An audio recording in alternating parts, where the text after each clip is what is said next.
의사들은 이구동성으로 이런 말을 합니다. 모든 병의 근원이 스트레스로부터 시작한다고. 사람들이 죽겠다, 죽겠다 그럽니다. 왜 죽겠다고 합니까? 열받아 죽겠다고 합니다. 스트레스 받아 죽겠다는 거죠. 스트레스 받지 않고 살 수 있으면 좋을 것 같은데, 그렇지 않죠? 여러분, 스트레스를 받지 않는 방법이 하나 있습니다. 이거 천기누설인데 알려드릴까요? 아, 여러분, 스트레스를 받지 않는 방법 딱 하나가 있어. 아, 방법이 딱 하나인데 쉽지는 않아. 죽으면 돼. 죽으면 스트레스를 안 받아. 아, 근데 죽는 것도 방법이 있어요. 하나는 그냥 육신의 죽음이 있고, 또 하나는 십자가에서 죽는 게 있어요. 십자가에서 죽으면 스트레스를 안 받아요. 어, 여러분 죽으시기 바랍니다. 성질도 죽여야 되고 성격도 죽여야 되고 좀 죽으면 살 길이 열리는 거예요. 살아있는 사람이 스트레스 없이 살 수는 없죠. 스트레스를 피할 수 없는 필연적인 이유가 있습니다. 하나님께서 첫 사람 아담을 만드시고 에덴 동산에 두시잖아요. 에덴 동산은 모든 것이 풍요롭고 풍성합니다. 특별히 수고하지 않아도 먹고 살기에 넘치는 곳이 이 에덴 동산이었단 말이죠. 모든 게 만족한 상태였습니다. 그런데 아담의 불순종으로 인해서 그 에덴 동산에서 아담이 쫓겨납니다. 하나님께서 에덴 동산에서 아담을 쫓아내시면서 이렇게 말씀하시죠. 네가 이제는 땀 흘리며 수고하며 살아야지 먹고 살 수 있다 그럽니다. 그 전에는 풍요롭고 풍성한 에덴 동산에서 땀 흘리지 않아도 크게 수고하지 않아도 먹고 사는데 전혀 문제가 없었는데 이제는 땀 흘려야 돼. 수고해야지만이 먹고 살 수 있게 된 거예요. 그 전도서 말씀에 보면은요, 해 아래에서 수고하는 게 인생이랍니다. 그러니까 수고하지 않고 살 수밖에 없는 게 우리 인생이라는 거예요. 그리고 땀 흘려 수고하다 보니 스트레스는 당연지사 받을 수밖에 없다는 겁니다. 참 재미있는 것은요, 이것도 의사들의 말입니다. 의사들이 뭐라고 말하냐면 약간의 스트레스는 오히려 건강에 좋답니다. 약간의 스트레스는요, 몸과 마음에 긴장감을 주어서 활력을 높이고 기억력도 향상시킨다고 합니다. 면역력도 강화되고 세포들도 활성화된대요. 긍정적인 효과를 낼 수가 있다고 합니다. 그래서 스트레스, 아주 작은 스트레스는 오히려 몸에 도움이 된다는 거예요. 문제는 이 스트레스가 과도해서 문제라는 거야. 혹은 내가 그 스트레스를 풀지 못했을 때 문제가 발생한다는 겁니다. 하나님께서 사람의 몸을 참 신비롭게 창조하셨어요. 회복 탄력성이라는 걸 주셨어요. 그래서 피로감이 있으면은 다시 회복될 수 있는 능력도 있는 거예요. 그런데 그 피로도가 너무 심하면 회복이 안 돼서 문제가 된다는 거죠. 그래서 건강하게 살려면은 스트레스 관리를 잘 해야 된답니다. 그렇기 때문에 우리는 내가 어떤 스트레스를 받고 있는지 내가 스스로 알아야 돼요. 어떤 스트레스를 받고 있는지. 뿐만 아니라 그 받은 스트레스를 해소할 수 있어야 되는 거예요. 보통 스트레스 세 가지 종류로 나누어서 생각할 수 있습니다. 먼저 첫 번째는 육체적인 스트레스가 있어요. 음. 육체적인 스트레스는요, 몸으로 일하다 보니까 내 몸에 쌓이는 거예요. 몸의 피로감이죠. 피로감. 몸의 피로는요, 잘 먹고 잘 자고 잘 쉬면 회복됩니다. 자연스럽게. 그래서 요즘은 한방병원이 뜨고 있다 그래요. 왜냐면은 입원해가지고 거기에서 좋은 거 먹고 그리고 진료도 받으면서 치료하면서 푹 쉬면은 몸이 회복되니까 병원에 명의가 있어서가 아니라 병원 들어가서 쉬니까 몸이 회복된다는 거예요. 부족했던 수면도 충분히 채우고 나오니까는 이 한방병원에 많은 사람들이 휴양 목적으로 어디 멀리 안 가고 병원을 간답니다. 정신적인 스트레스가 있죠. 정신적인 스트레스는 보통 사람을 상대하면서 느끼는 피로감입니다. 사람들을 만나면은 그럼 나도 모르게 내 안에 스트레스가 쌓이죠. 뿐만 아니라 여러 가지 근심과 걱정에서 오는 스트레스들도 있습니다. 이런 정신적인 스트레스는 우리가 흔히 말하는 힐링으로 이겨내죠. 여러분의 힐링 방법은 무엇입니까? 사람마다 다 다를 겁니다. 어떤 사람들은 바람 쐬러 나가는 사람도 있고, 어떤 사람들은 좋은 책들을 읽고, 혹은 좋은 음악을 듣는, 사람마다 다 다를 수 있어요. 자기만의 스트레스를 푸는 방법이 있죠. 잘 관리하면은 정신적으로도 회복이 되는 거죠.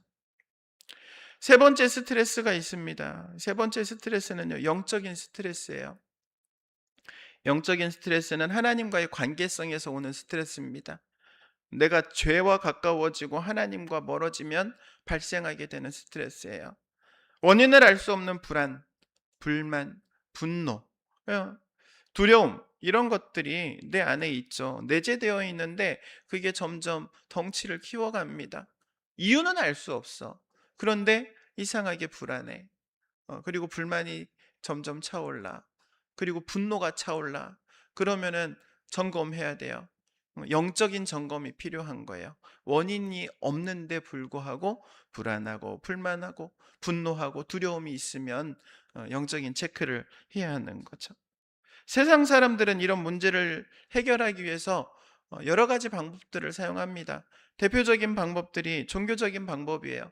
제사를 하거나 굿을 보거나 점을 치거나 이런 방법들을 동원을 하죠. 혹은 윤리적인 방법 동원하기도 합니다. 선행을 베풀기도 하죠. 좋은 일을 합니다. 그러나 제사를 지낸다고 굿을 한다고 점을 친다고 혹은 좋은 일들을 많이 한다고 해서 이 영적인 문제가 해결되는 건 아니라는 거예요.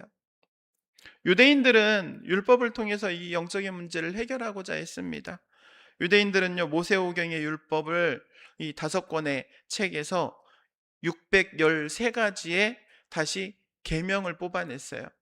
음, 하나님께서 주신 율법을 지키기 위해서 613개의 계명으로 세분화했는데 248개의 하라는 계명과 365개의 하지 말라라는 계명으로 나눴어요.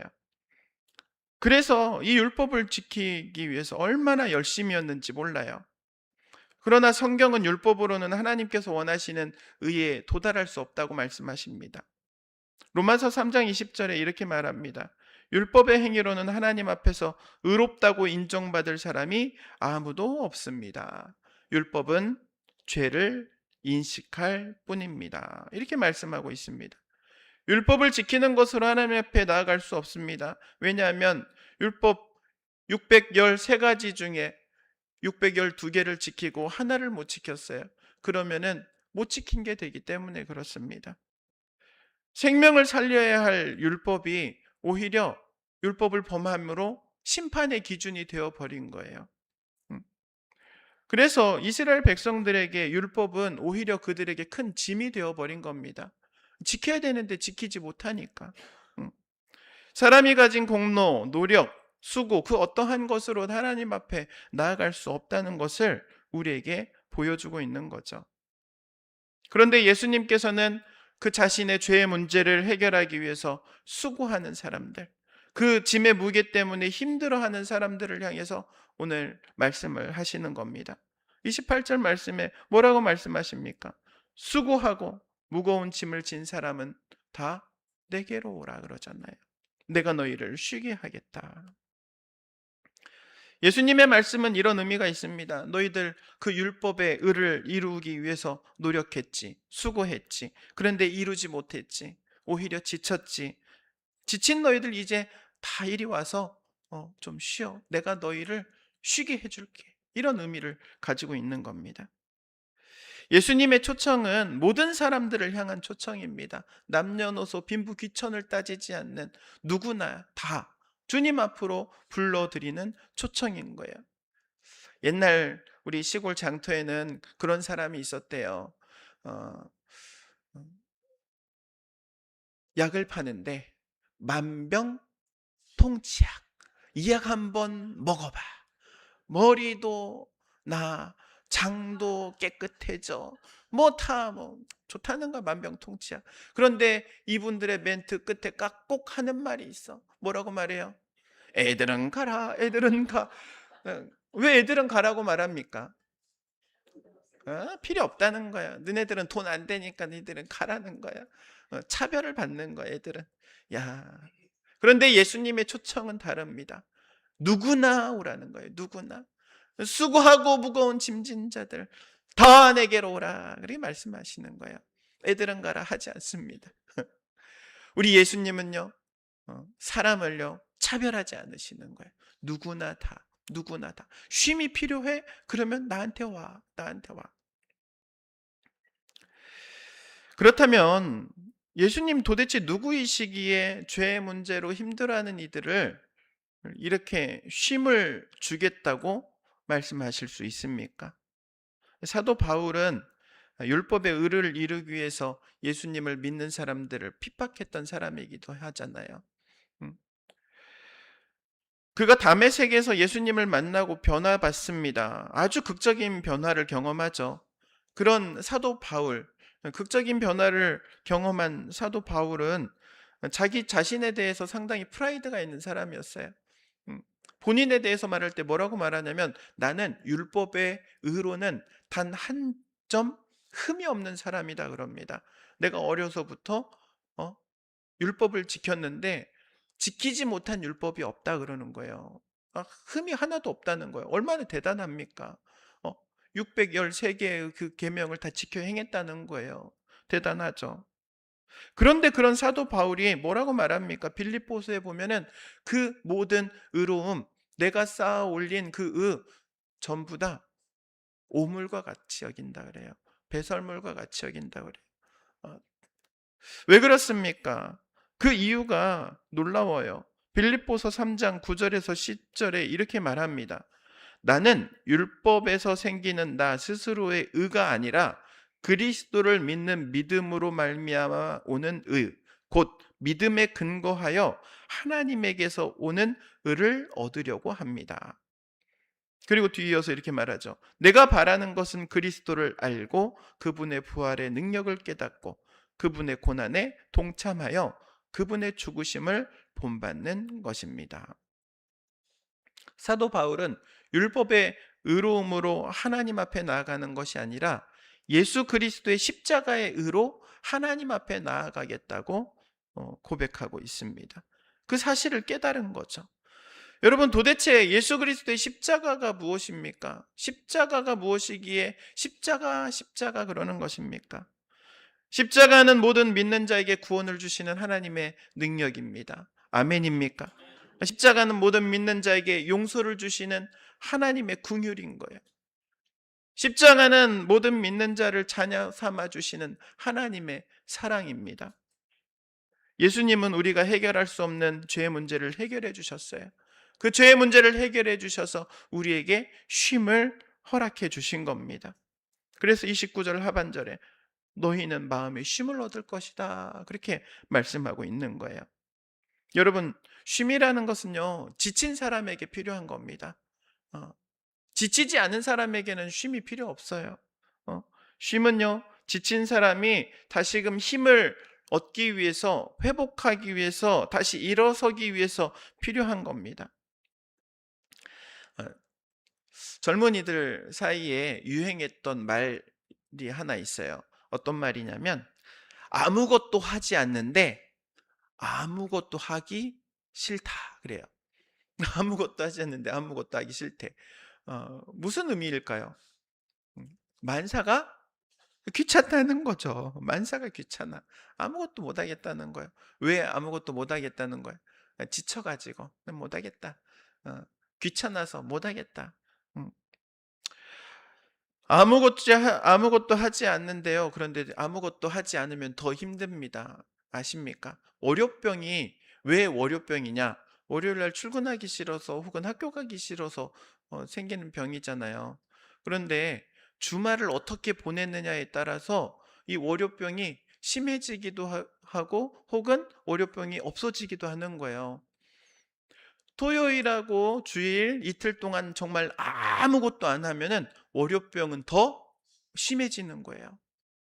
토요일하고 주일하고 내가 활동을 하면서 오히려 쉼의 시간. 그런데 이 쉼이라는 건 아무것도 하지 않는 게 쉼이 아니에요. 내가 충전하는 시간 가져야 되는 거예요. 육체적으로도 충전하고 정신적으로도 충전하고 영적으로도 충전해야 되는 거예요. 여러분, 쉼이라는 것은요, 아무것도 하지 않는 게 쉼이 아니에요. 충전하는 게 쉼이에요. 안식의 개념이 충전의 개념이에요. 여러분, 스마트폰 가만히 놔두면 배터리가 스스로 막 찹니까? 가만히 놔두면은 조금씩 방전되는 거예요. 가만히 놔둬도. 가만히 있으면 방전되는 게 당연한 거예요. 음. 그럼 어떻게 해야 돼요? 충전하려면은 충전선을 꽂아야 되는 거예요. 전기를 연결해 주는 거예요. 사람도 마찬가지입니다. 충전하려면은 충전선을 꼽아야 돼요. 전기선 하나 이렇게 해가지고 코에다 딱 꼽아. 충전이 될 거야.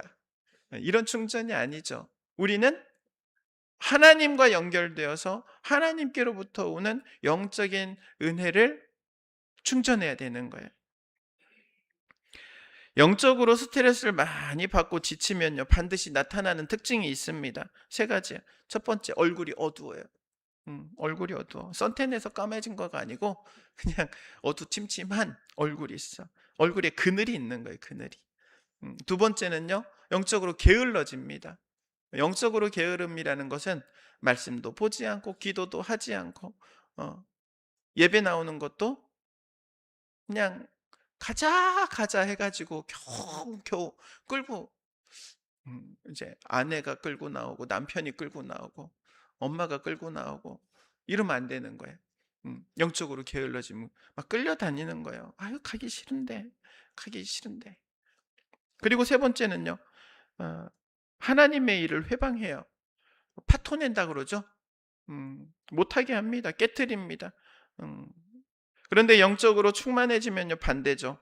얼굴이 환해요. 얼굴이 환해져. 파운데이션 13호 안 발라도 환해져. 영적으로 부지런해집니다. 틈틈이 말씀 보고요. 틈틈이 기도. 누가 시키지도 않았는데 그렇게 말씀이 보고 싶어. 그리고 하나님을 붙들고 기도하고 싶어. 영적으로 충만해지면요, 오히려 더 그러는 거예요. 누가 시키지 않아도. 그리고 하나님의 일에 열심을 하는 거예요. 연합하기에 힘쓰고 동역하기에 힘쓰는 거예요. 여러분, 우리는 영적인 에너지를요, 나도 모르게 소진합니다. 계속해서 빠져나가요. 그렇기 때문에 충전해야 되는 겁니다. 음. 예수님께서 이렇게 말씀하시죠. 충전하는 방법이에요.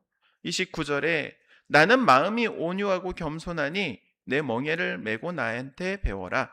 그리하면 너희는 마음에 쉼을 얻을 것이다. 예수님께서 말씀하십니다. 내 멍에를 메고 나에게 배우라. 멍에가 뭔지 아시죠? 멍에. 어, 저도 뭐 소를 키워본 적은 없어서 그러나 그냥 그림으로 봐서 압니다. 막대기, 보통은 이제 막대기에 소 머리가 들어갈 수 있는 요 고리 같은 걸 해가지고 두 마리가 같이 이렇게 짝지어 가지고 매주죠. 두 마리를 매가지고 가는 이유가 보통은 어미소가 새끼소하고 같이 밭을 갈게 만들어서 새끼소가 밭 가는 것을 배우게 하는 거예요. 배우게. 그러니까는 어미소는요, 이 새끼소에게 걸음을 맞춰서 가요. 왜냐하면 어미소 걸음으로 가면은 새끼소는 따라갈 수 없으니까. 그래서 그렇게 새끼소를 교육시키는 목적이 있는 거예요. 멍에를 매는 거. 물론 이제 농부가 밭 가는 게 밭 가는 일이 많기 때문에 소 두 마리로 밭을 갈기도 하지만 보통은 한 마리로 갈잖아요. 그런데 그 한 마리로 가려면은 경험이 많은 소를 통해서만 한 마리로 갈지 새끼 소로는 갈 수가 없으니까 교육의 목적으로 멍에를 메우는 거죠. 예수님의 멍에를 맨다라는 말은 예수님과 함께 멍에를 맨다는 거예요. 그러니까는 멍에를 채우는데 나 혼자 채워지는 게 아니라 예수님과 함께 채워져 있는 거예요. 그리고 우리는 배우는 입장이기 때문에 예수님께서 우리의 걸음에 맞춰서 가시는 거예요. 예수님이 우리와 함께 하시는 거예요. 내 걸음에 맞추어서 주님이 함께 하시는 게 얼마나 큰 은혜입니까? 예수님의 걸음에 맞춰서 우리가 가려면은 갈 수 없죠. 도달할 수 없는 거죠. 그러나 주님께서 우리에게 맞춰주시는 거예요. 같이 가면서 동행하면서 그런데 우리가 배워야 할 게 있습니다. 걸음을 맞춰 가면서 배울 것 두 가지. 무엇을 배우라고 말씀하셔요? 예수님의 온유를 배우라고 말씀하시죠. 온유. 예수님은 온유한 분이십니다. 여기서 온유는 단순히 부드러운 사람을 의미하는 건 아니에요. 이 온유를 나타내는 이 프라비스라는 헬라어는 본능, 충동, 그리고 충격과 같은 감정을 제어할 수 있는 인격을 말해요. 그러니까는 열받는다고 열받는 대로 하지 않는 인격이에요. 화난다고 화를 내지 않는 인격. 음. 그런 인격, 훈련이 필요한 인격이죠. 이 온유함이라는 단어가 언어에 쓰일 때는 따뜻한 말이라는 의미를 가져요. 그런데 이 동일한 온유라는 단어가 동물에게 쓰일 때는 길들여진이라는 의미를 가지고 있어요. 여러분, 예수님 세상의 죄를 지고 가는 하나님의 어린 양이라고 말하잖아요. 예수님은요, 하나님께 길들여진 분이세요. 그리고 또한 우리의 모든 죄를 대신 지시고 십자가를 묵묵히 지신 분이세요. 우리가 기억해야 할 것은 바로 예수님의 온유입니다. 예수님의 온유에 대해서 표현하고 있는 말씀이 있어요. 이사야서 53장 6절에서 7절 말씀에 이렇게 말합니다. 우리는 모두 양처럼 길을 잃고 각기 제 갈 길로 흩어졌으나 주님께서 우리 모두의 죄악을 그에게 지우셨다. 그는 굴욕을 당하고 고문을 당하였으나 아무 말도 하지 않았다. 마치 도살장으로 끌려가는 어린 양처럼, 마치 털 깎는 사람 앞에 잠잠한 암양처럼 끌려가기만 할 뿐 아무 말도 하지 않았다. 우리는 온유하신 예수님을 배워야 합니다. 그리고 두 번째로는 예수님의 겸손을 배워야 합니다. 예수님은 겸손하신 분입니다. 스스로를 낮추시고 한없이 낮추신 분이십니다. 그 예수님의 모습에 대해서 사도 바울은 다음과 같이 말합니다. 빌립보서 2장 5절에서 11절 말씀에 여러분 안에 이 마음을 품으십시오. 곧 그리스도 예수의 마음이기도 합니다. 그는 하나님의 모습을 지니셨으나 하나님과 동등됨을 당연하게 생각하지 않으시고 오히려 자기를 비워 종의 모습을 취하시고 사람과 같이 되셨습니다. 그는 사람의 모양으로 나타나셔서 자기를 낮추시고 죽기까지 순종하셨으니 곧 십자가에 죽으셨습니다. 자신을 낮추시고 언제까지 낮추시냐? 어디까지 낮추셨느냐? 십자가에까지 자신을 낮추신 거예요.